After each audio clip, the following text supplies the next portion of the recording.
Hi, everybody, and welcome to today's webinar. Thanks for joining in. Today, we're going to be discussing key strategies to re-engage employees. Today's webinar is brought to us by two sponsors, BMC and Coveo.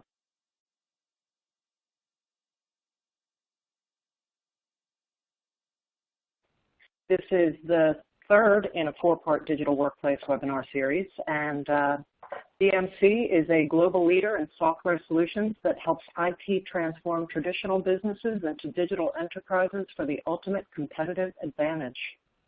Coveo offers AI-powered search and predictive analytics technology that helps companies including Johnson & Johnson, Adobe, VMware, L'Oreal, and more bring relevance to every interaction with customers, partners, and employees. You can find out a little bit more about our sponsors at their website found on the slide. Today's agenda, we're going to have a quick introductions, which we're in the middle of now. That'll take a few minutes. And then we're going to have presentations by Paul Miller, Jill Christensen, and Mike Rayleigh.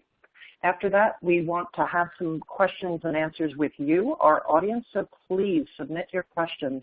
Use the Q&A module at the bottom left of your browser, and the colorful widgets at the bottom of your browser also have additional resources, including any technical support. So please submit the questions as they come up, and we're going to try to get to as many as possible at the end of this webinar. And today's webinar brings us together because of the Digital Workplace Experience, our conference coming up in June in Chicago. Digital Workplace Experience is where you will experience the world's best digital workplaces live, and it's produced by Simpler Media Group in partnership with Digital Workplace Group. We really hope to see you there, and you can learn more at www.dwexperience.com. During the conference, we're going to be exploring 4 different themes: culture and change, employee experience, intelligent workplace, strategy, and governance. Each of these webinars in the series have touched on one of these topics, and today we're going to dive into employee experience. Our speakers today, my name is Siobhan Fagan. I'm the editorial manager at CMS Wire. And then we're going to hear from Paul Miller. He is the CEO of Digital Workplace Group. Jill Christensen, she's the employee engagement expert, and she will be a keynoter at the Digital Workplace Experience. And Mike Rayleigh, he is the Vice President of Marketing at Coveo. And at this point, I'm going to let Paul take it away. Great. Thank you, Siobhan. And thanks for getting everybody, including myself, even more motivated and excited. I can't believe it's now the beginning of June, and June means that we're going to have Digital Workplace Experience happening for the first time later this month. So that's a very exciting thing, and it's fantastic to have on the webinar today 2 really excellent guests. So welcome to you, Jill, and I know you're going to be doing a keynote when we are together in Chicago. Yes, Paul, I'm very excited about that. And you know, the subject for today is all around the subject of employee experience, and maybe if we kind of can kind of kick things off. And this is really interesting. You've got your employee engagement strategy, and just talk me through that. So I went around the globe and benchmarked the 15 companies with the highest levels of employee engagement, and I looked at what they were doing. And what I did is I found some trends, and so I came up with a strategy that I then rolled out at Avaya, a global telecommunications firm, and in 1 year we increased employee engagement 11 points, and we increased our stock price 26%. So that's what I will be talking about today, because what I found, Paul, is that employee engagement is really industry agnostic. At the end of the day, people are people, and what engages and inspires people, regardless of industry or age or country, are really the same. And so I'm looking forward to sharing a bit with this, of this with you later. No, that's fascinating. I mean, why do you think the subject of employee experience has become such a talked about kind of theme? So I think one of the main reasons is because there are so many millennials in the workforce today. So as many of the attendees on the call know, currently 50% of the worker population in the globe is made up of millennials, and that will be 75% by 2020. And they do differ a little bit from generations before them in that they want to do meaningful work. They want to change the world. And so if you don't offer them a valuable, rich experience at work where there is a culture where they trust their leaders and colleagues and feel emotionally connected to you as an organization, then they will leave. Unlike generations before them who would stay for the pension plan and the gold watch and the 30th anniversary, you know, those things really don't exist anymore. So there isn't anything enticing millennials to stay. And so that's what they're looking for in a work environment. And it's up to us as business leaders and business owners to create that. So that's really interesting. And you said that the stock price for Avaya had gone up 26%. And I mean, how is it possible to connect that into the improved employee experience? I mean, these things could just happen at the same time. But absolutely, there could be things in the marketplace driving it. But per Gallup, if you increase employee engagement 2 points a year, it's statistically significant. And, you know, we increased it 11 points. And so there's also a ton of data in the marketplace that shows the direct correlation between employee engagement and profitable revenue growth and bottom line results. So we know that the most successful companies in the world and the companies that are growing the fastest have the highest levels of employee engagement. Because when your employees are engaged, they stay longer, they make fewer mistakes, they provide better customer service, they recommend your company as a phenomenal employer to their family and friends, and they're extraordinary ambassadors of your brand. And so the benefits of having an engaged workforce are absolutely, they're monumental. And you've got your kind of 4-step process. So just kind of explain to me what that involves. Sure. So again, when I benchmarked the 15 companies around the globe with the highest levels of employee engagement, I looked for trends. One of the trends that I saw that in every single one of those companies, senior leaders were engaged in the employee engagement journey. And the other thing that I saw is that, you know, many companies were really focusing on the fundamentals, like, you know, listening to people, acknowledging and appreciating people, ensuring that what people do every day has meaning and is adding value, ensuring that you're hiring people whose values are aligned with the organization. You know, and Paul, people say to me, well, Jill, this is such basic stuff and it's so fundamental. And my response is it absolutely is. And in order for you to have an extraordinary employee engagement journey, what I realized is you basically have to meet your employees' human needs. All employees yearn for these things at a very basic level, the same way they yearn for food and water and oxygen.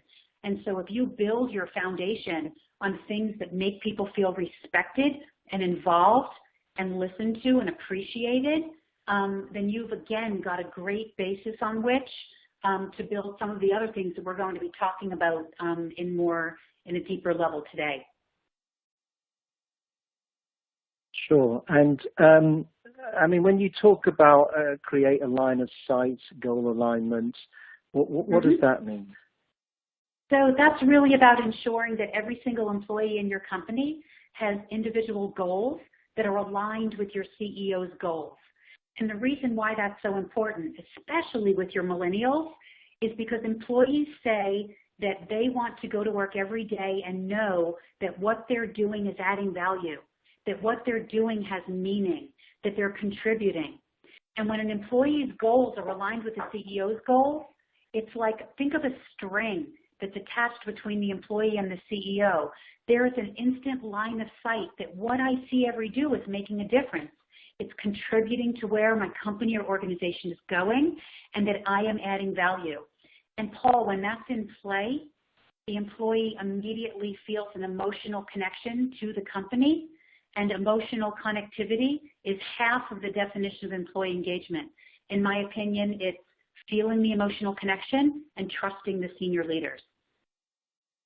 Mm. And to what extent do you think the digital workplace is an enabler of these ways of fostering employee engagement? Well, again, as we're going to hear about in a few minutes, the digital experience is so instrumental in ensuring that you create an engaging information strategy, right? And so information flow is so critical to employee engagement. You know, years ago, I think a lot of leaders thought knowledge is power, and so I'm going to hoard that information and that power and not share it with people. But in order for your employees to trust you, you have to be transparent, you have to be open, you have to be honest and candid and communicate in a timely fashion.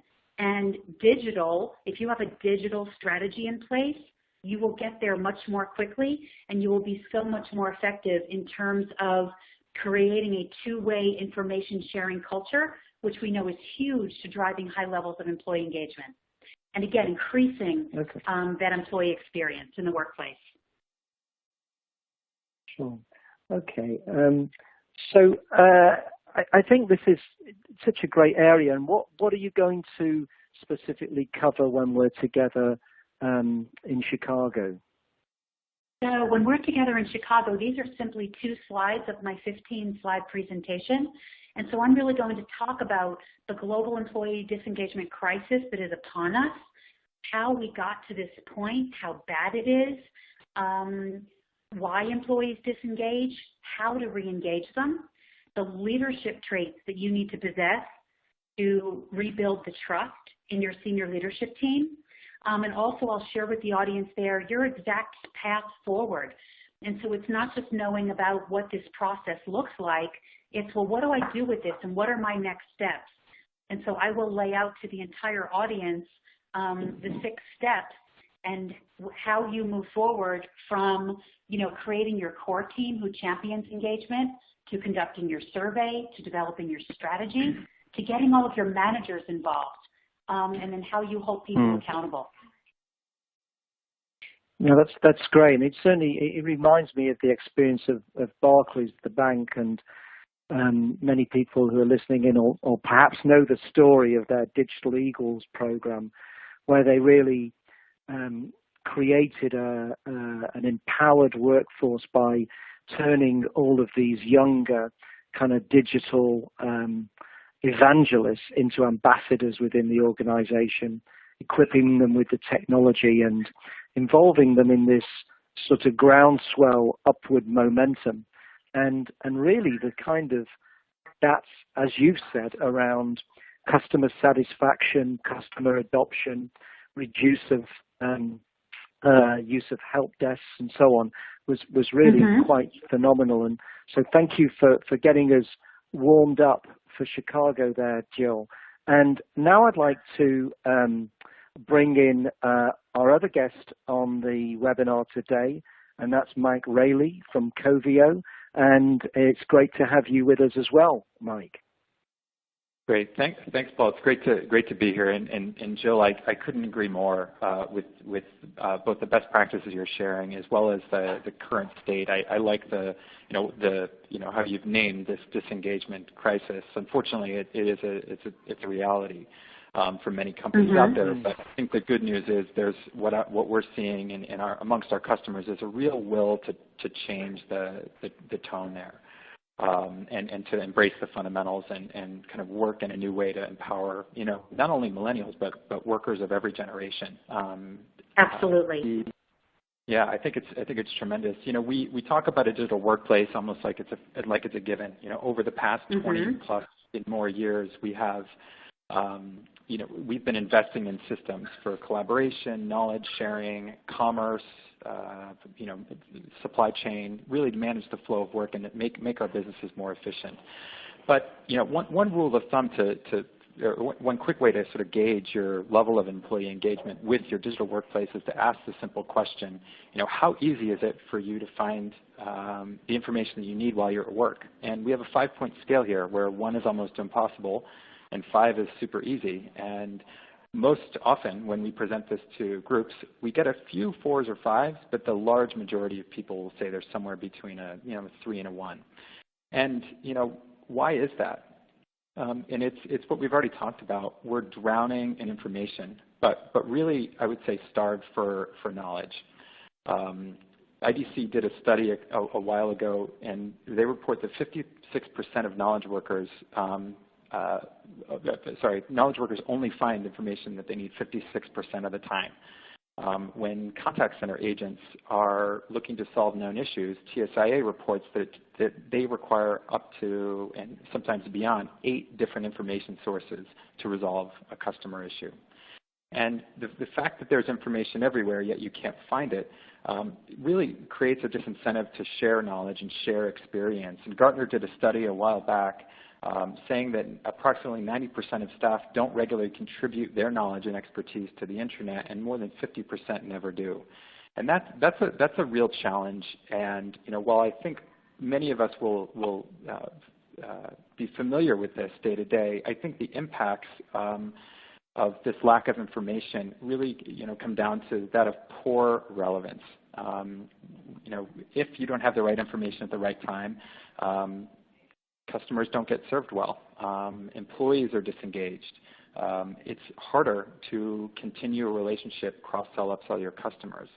But the promise of a richer and more relevant knowledge experience is possible and can lead to and help you kind of build up engagement amongst your employees. You can have engineering teams that can build on the work of other people on the team.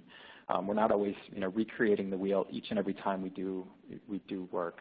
If we have a more relevant, rich engagement with our employees and then our customers, salespeople can sell more. There are just many, many benefits to capitalizing on the technology that's available today to bring the most relevant information to every interaction. And one technology that companies are using, and Siobhan mentioned a couple of the companies that they're using this approach today, and we'll talk about 2 more in a minute,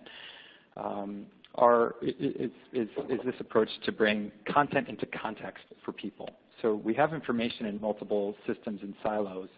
By presenting that information in context, regardless of where it's coming from at the moment of people's needs, right in the app that they're using, and then learning from the behavior and their engagement of that information, we're able to make each and every experience much more relevant from there. So an example of this is with one of 2 companies we'll talk about is with Hershey's.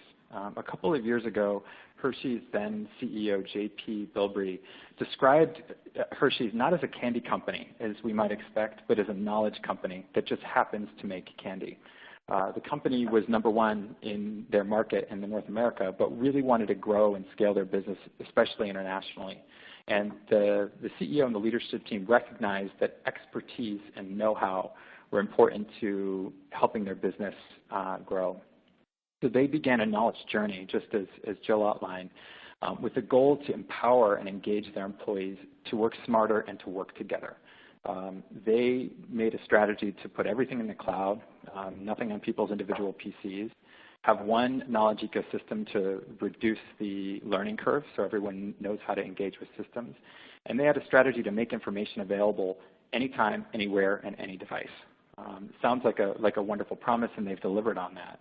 They turned in part to AI-powered search to help people find everything, everyone from across a dozen systems: SharePoint, Microsoft Exchange, file shares, Confluence. And what you could see here is an example of their reimagined intranet that offers contextual, role-based access to knowledge that over 4,000 people use every day. A great example. Another example is with a company called GoPro. Many of us use their cameras, and in order to provide their 200 support engineers with the best information every time to help solve customer issues, they are using AI-powered search right inside the agent's customer support console. They use Salesforce Service Cloud. This console brings together information from, I think, 4 or 5 different systems, again, including Confluence, Salesforce, YouTube, outside the company, to present information related to the case at hand that the company already knows about. That allows the agent to know, have the best available information to support the customer without needing to look in multiple places and present the best answer in real time. And the impact has been, improved customer support, performance, as well as more engaged and happier customers. Mike, one of the things that's often said about search is that your search, whether AI powered or not, is only as good as the content. And so so obviously the relevance of results is partly the ability to find what you're looking for, but it's also the quality of what you find when you're there. And how in your experience can that dilemma or challenge be addressed?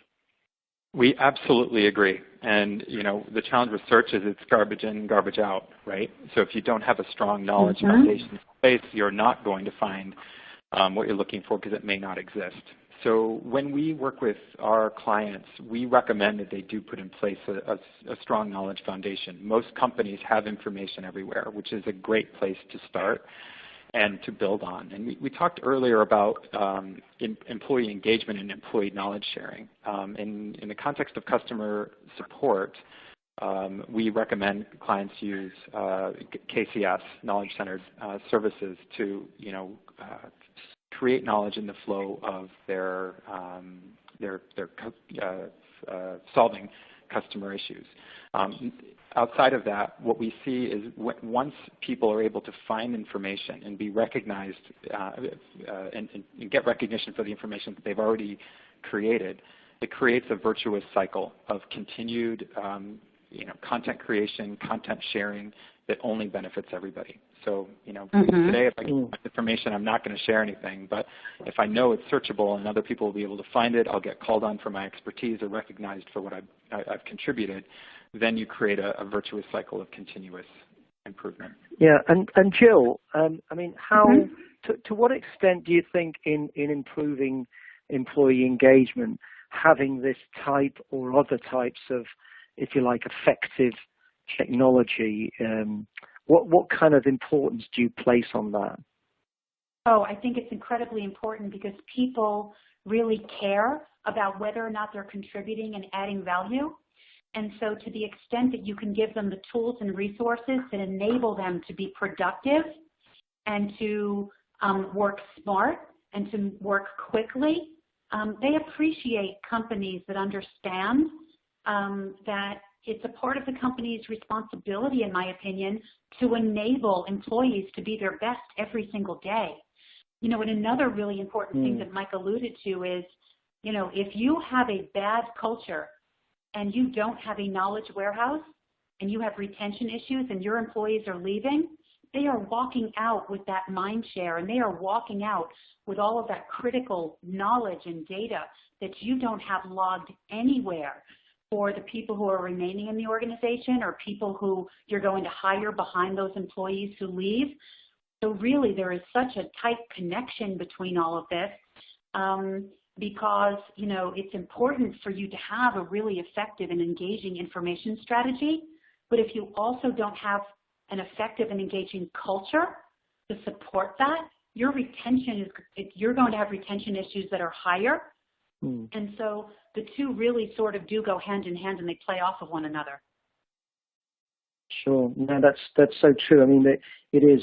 People sometimes decry the technology as being it's not the critical factor, but each of these factors, whether it's culture, in a way, kind of approaches to how people are treated, the technology, all play to this. So, Siobhan, have we want to make sure that we've got enough time for people to field some questions. So, what questions have come in for Jill and Mike? Absolutely. I know I have a few of my own, but we would really like to hear from you, the audience. So please use the Q&A module at the bottom left of the browser to submit a question for either Jill, Mike, Paul, or all. And in the meantime, you can tweet and continue the conversation if you send it to any of the handles found below. But in the meantime, we've got a question that sort of applies to all of you. How can the different lines of business, so HR, IT, communications, et cetera, work together to improve employee engagement and the employee experience? So how can we tie all these different elements that you discussed, Jill, and you discussed, Mike, into one cohesive strategy? Jill, do you want to pick that one up? Yeah, so I think you just hit the nail on the head when you said one cohesive strategy. It is so important to you to create an employee engagement strategy, not a program and not an initiative for your entire company that is championed by your senior leaders. And once you do that, and once your senior leader champions this and is going out communicating about the journey that you are about to embark on as a company, that's how you will get all of the other senior leaders involved, the business heads, the managers, the employees. So that's the most important reason why it's important for the senior leader to be involved. Because in order for your employees to believe, like really believe that you're serious about improving your culture, the senior leaders need to be the figureheads who are out there talking about the fact that, you know, historically we have conducted the survey and maybe we haven't listened to your input. And, you know, we've said we need to improve our culture, but we really haven't done anything about it. But we understand how important employee engagement is to our success. Therefore, we are embarking on a corporate strategy to create an extraordinary culture where you can excel. And from my experience, when you have the senior leader out there saying it and then following up with actions in different areas in your business, and then circling back with your employees and sharing engaging information about how you're doing on your journey, people will get engaged and your managers will start doing the things that you ask them to do to execute on your employee engagement strategy. Yeah, and I think one of the things I'd probably say is that having, you know, the way to align these different lines of business and parts of the business is it's around employee engagement is to have something that's really clear and really simple. And it really struck me in the last few days because I don't know if you've been aware that British Airways had a complete computer meltdown. And one of the things that they had on the media was somebody commenting on the way that the airlines now are rewarding the senior leadership so much on financial performance. They used to also reward them based on customer service, punctuality, baggage delivered, etc. And once you start to kind of change the core message at a leadership level as to what matters, then, you know, it affects or infects the whole organization. Mike, do you have any points that you'd like to respond to here? Yeah, I would just agree with and echo you know, everything you've said, Jill, regarding it's a strategy that really starts at the top. And in companies that have been successful, like the Hershey's example we talked about, it takes commitment, and it is a journey. There is, you know, by crafting the strategy, setting expectations, and then really allowing for some time. Nothing happens quickly overnight with knowledge sharing and engagement, but by committing to a strategy and getting everyone aligned, I think is the best approach. Great. So we're going to try for one more question. If we didn't get to any of your questions, we will try and follow up after the webinar. But this one actually, again, applies for anyone on the panel. And it's a question specifically about the tools. So how can enterprise tools both hinder and help the employee experience? And what can companies do to mitigate that challenge? Mike, do you want to yeah, Mike. pick that one up? I'll take an initial pass at it. I mean, I think the enterprise tools are, exist to help the business engage employees and get work done. There are many point systems that are used throughout the business. However, how can they hinder is, unfortunately, by creating silos of information. So, we recommend, taking advantage of both tools and processes to bring information together so that no matter where people are working, they find what they need. Great. Well, I think we're just about out of time. So, Siobhan, do you want to bring us into the close? Let's wrap it up. Absolutely. So, thanks to all of you for joining our webinar today. I wish we had more time to talk because there's many more questions. But thank you to our sponsors, BMC and Coveo. And Coveo is also a supporting sponsor of the Digital Workplace Experience. So please come visit them in Chicago at our event. And please come visit us. You can register at www.dwexperience.com. And we really hope to see you later in the month in Chicago. And a special thank you to Jill Christensen of Jill Christensen International, Mike Raley of Coveo, and Paul Miller of Digital Workplace Group. The on-demand webinar will be emailed to you soon, and our recap article will also be on cmswire.com homepage. Thank you again to the Digital Workplace webinar sponsors, BMC and Coveo, and you can visit the full agenda at www.dwexperience.com/2017/agenda. And if you have any questions about the Digital Workplace Experience, please email us at the email address at the bottom of the slide. Thanks to all of you, and I hope to see you in our next and final webinar. Thank you.